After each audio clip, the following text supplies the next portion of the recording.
Em nome do Pai, e do Filho, e do Espírito Santo. Amém. Que Deus te abençoe imensamente. É uma alegria para mim estar aqui com você para mais uma meditação da palavra. Dia 31 de janeiro.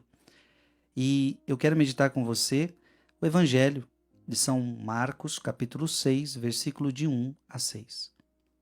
Naquele tempo, Jesus foi a Nazaré, sua terra, e seus discípulos o acompanharam. Quando chegou o sábado, começou a ensinar na sinagoga. Muitos que o escutavam ficavam admirados e diziam: de onde recebeu ele tudo isso? Como conseguiu tanta sabedoria? E esses grandes milagres que são realizados por suas mãos? Este homem não é o carpinteiro, filho de Maria, o irmão de Tiago, de José, de Judas e de Simão? Suas irmãs não moram aqui conosco?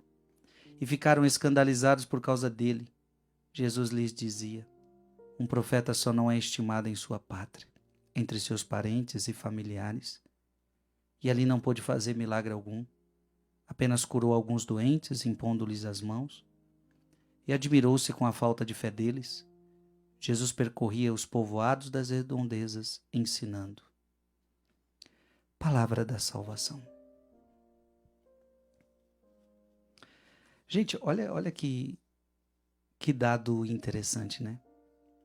Jesus cresceu em Nazaré.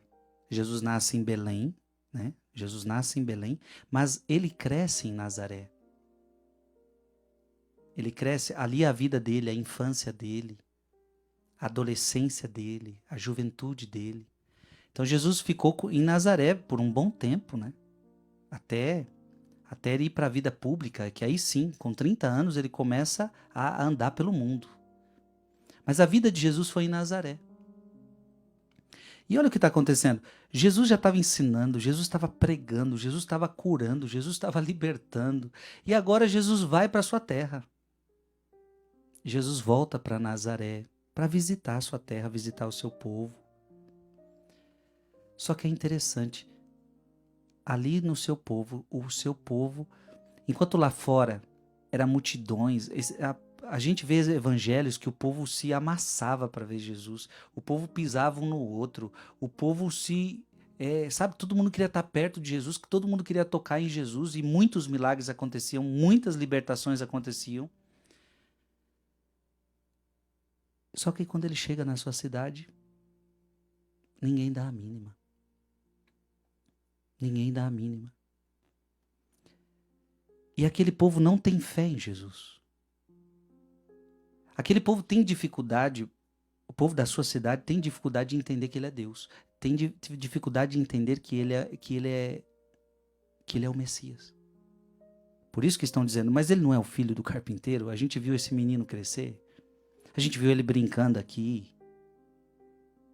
E veja, Jesus, pelo menos não temos relatos, alguns apócrifos relatam alguma coisa, mas eles não viram milagres de Jesus na infância, Jesus curando ninguém, não. A Bíblia nos diz que o primeiro milagre de Jesus foi nas bodas de Caná, para inaugurar o seu ministério. Esse povo teve dificuldade para colocar fé em Jesus. Jesus admirou-se com a falta de fé deles.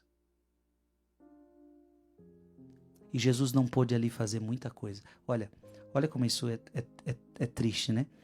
Jesus não pôde fazer ali muita coisa porque eles não tinham fé. Eu também quero trazer isso para a sua vida, porque é muito difícil evangelizar a nossa própria família. É muito difícil evangelizar os da própria casa. Um profeta não é bem aceito em sua própria casa. Está aqui a palavra de hoje. Um profeta só não é estimado em sua pátria, entre seus parentes e entre seus familiares. Gente, eu sei que para você é muito difícil evangelizar a família, eu passo pela mesma coisa, não é fácil. Eu evangelizo o mundo inteiro, mas evangelizar a família não é tão simples assim. Porque dentro da família, as pessoas não colocam fé em você. As pessoas não acreditam. Você é uma pessoa normal. Você é uma pessoa que cresceu com a gente, viveu com a gente, sabe? Gente, como é difícil evangelizar a família. Você passa por isso? Então, às vezes você consegue ajudar aquela pessoa da sua igreja, às vezes você consegue ajudar o pessoal do grupo de oração, às vezes você consegue ajudar o teu vizinho, o teu amigo, a mulher, a pessoa do trabalho, você consegue ajudar todo mundo, mas os de casa parece que não vai. Eu digo para você, não desista. Não desista.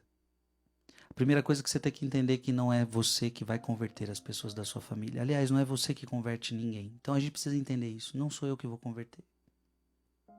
Não sou eu que vou converter. Quem converte é Deus. Então você quer um conselho? Essa dificuldade existe e existe com todo mundo. Conselho então para converter família. Reze.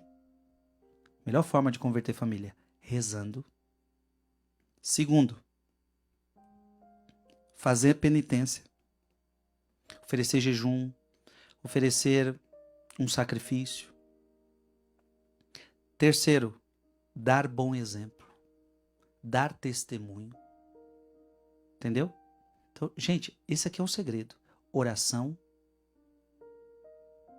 penitência, testemunho.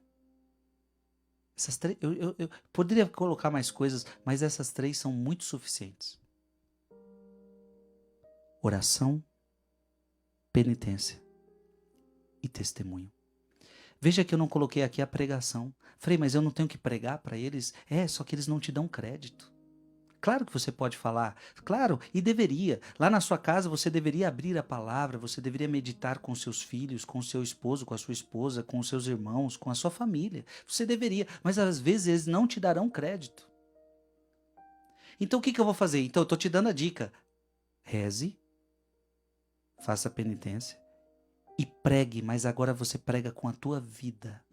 E essa é a pregação mais forte que tem. Testemunho dentro de casa. Testemunho de paciência. Testemunho de amor. Testemunho de humildade. Testemunho de uma pessoa de Deus. E isso converte família. Isso aí eu já vi muito acontecer. Jesus tinha isso. Jesus orava. Jesus fazia penitência. E Jesus dava testemunho. E essa é uma grande forma que a gente tem para converter os nossos, porque a gente não vai desanimar dos nossos. Por mais que seja difícil, a gente vai lutar por eles. Que Deus te abençoe, em nome do Pai, e do Filho, e do Espírito Santo. Amém.